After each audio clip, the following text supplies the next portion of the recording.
Welcome to Internal Controls Basics. My name is Jason Thornton, and I am a Principal Technical Auditor at ReliabilityFirst. This course is our first in a series of online training that will be available for one-on-one concepts. Let's begin. Today we are going to discuss controls in our everyday lives. In this video, we will discuss some basic controls and go over a scenario involving a homeowner that was challenged by a series of unfortunate events that required actions to mitigate a bad situation. We will learn a little bit about root cause, extent of condition, and how good controls can be developed if we work to understand the true root causes that are associated with risk. Can you think of some examples of controls in your everyday life? You'd be amazed at the controls in your life. We don't always recognize controls, and we definitely don't always apply or use them the same. Let's explore some examples of controls that you may or may not have thought about. Alarms, to-do list or checklist, warning signs, labels, locks and keys, doors and gates. There are many things you do every day that are dictated by controls. Some are apparent and some are not. Some of the everyday things you do have more controls than you'd ever realize, and they can be basic to very complex. Let's look at a simple example that has a lot of controls before we dive into our homeowner scenario. Driving is a great example. There are so many controls to help keep us safe, keep our property protected, and to make sure everyone has the same understanding of what is expected.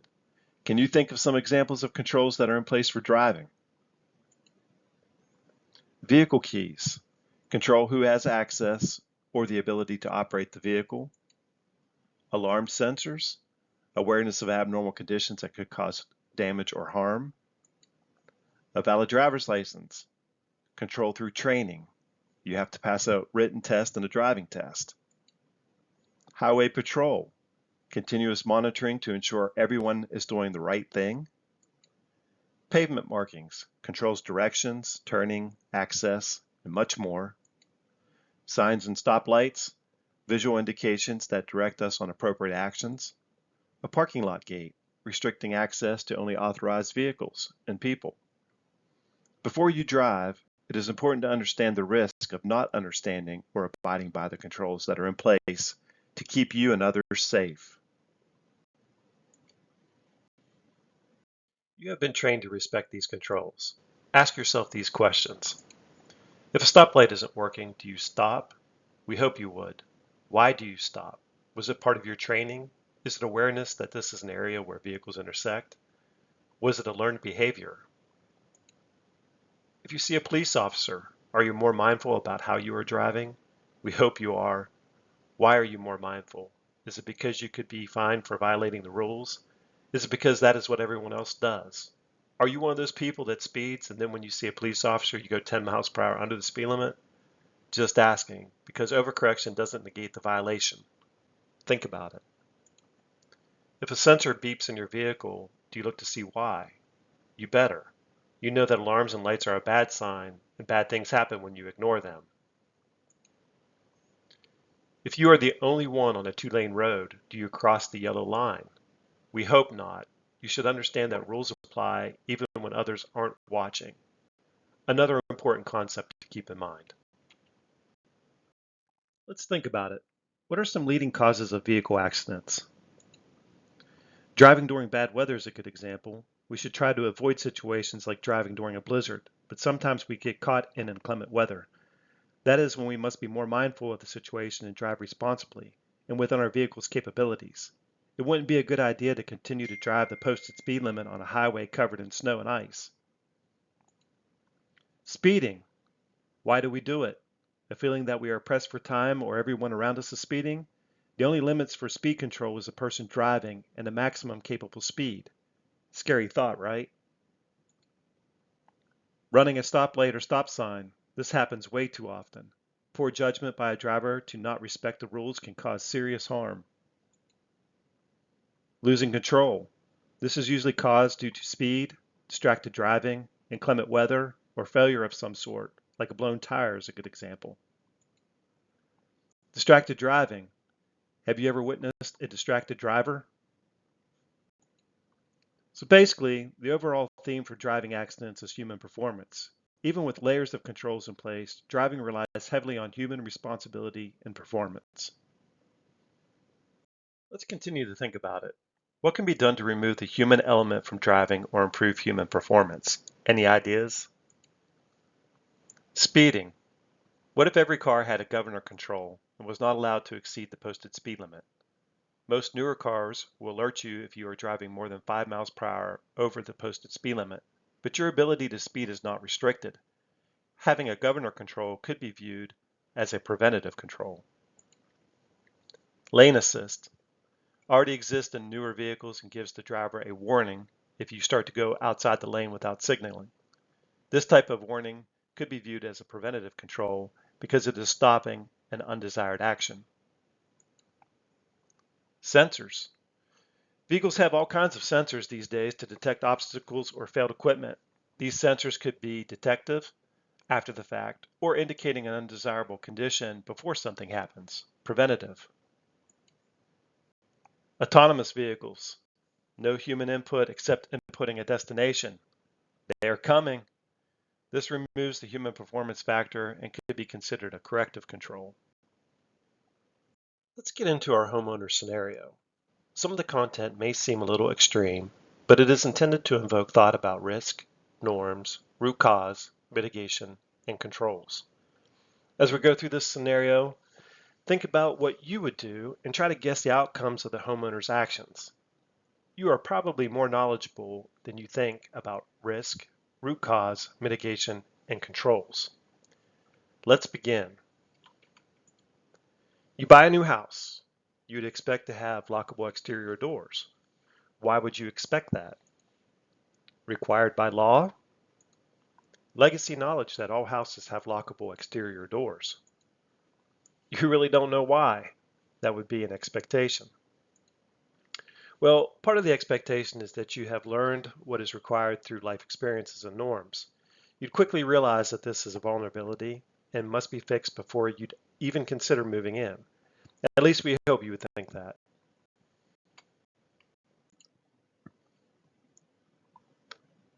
What would you call the steps to correct the door lock issue? Mitigation. What a powerful word, mitigation. It means the action of reducing the severity, seriousness, or painfulness of something. In compliance terms, it means taking action to correct a known area that resulted in or could result in potential noncompliance. What will you do that relates to controls development? You'd identify the issue and why it exists or occurred, root cause. You develop a plan to correct the issue and keep it from happening again, controls, and then you would implement the plan. Mitigation. Your mitigation is to install doorknob locks. You decided to go with just a doorknob lock because you considered the following. The neighborhood is great. You have never had a house broken into. It was too much work to add deadbolts because the doors didn't already have the holes cut. Deadbolts were too expensive and it wasn't in the budget. All is good. You considered the risk, the work involved, the cost, and you made your decision. Well, those new door locks work great until you went on vacation and came back to this.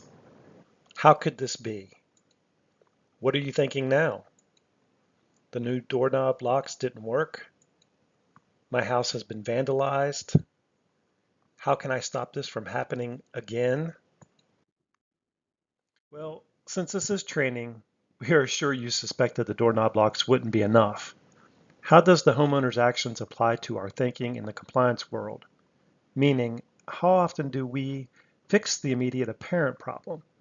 We don't always analyze the what ifs and get to the real probability of something undesirable happening.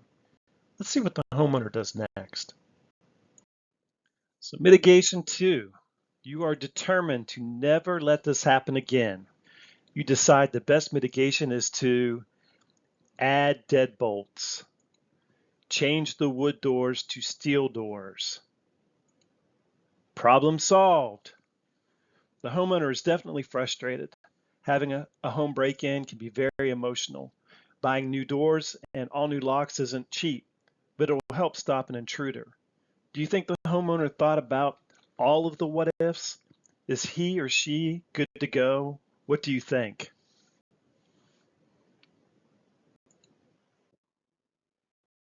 All right, result 2.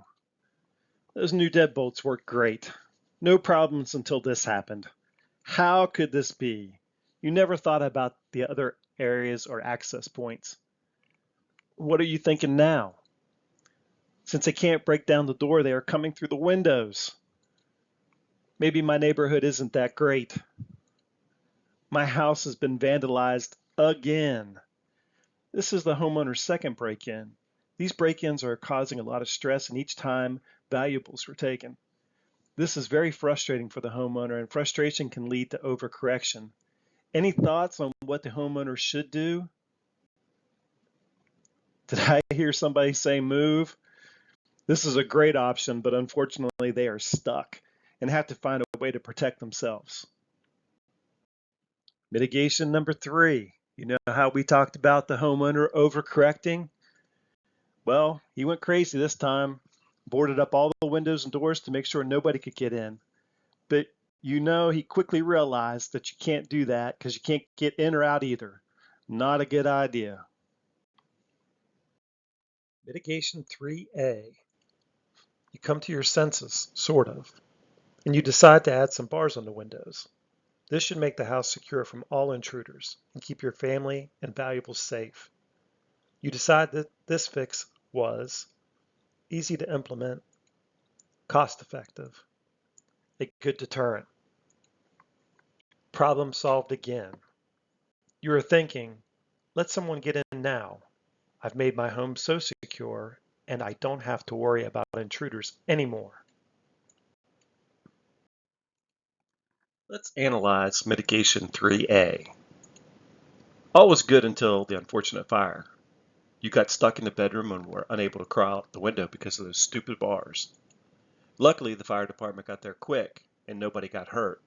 You realized that steel bars on the windows were not a good security option, and that option created risk for your family. You realized that a solution to your problem is a little more complex.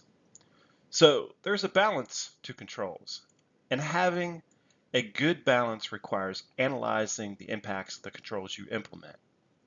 You may correct the immediate issue, but create other issues because of that correction.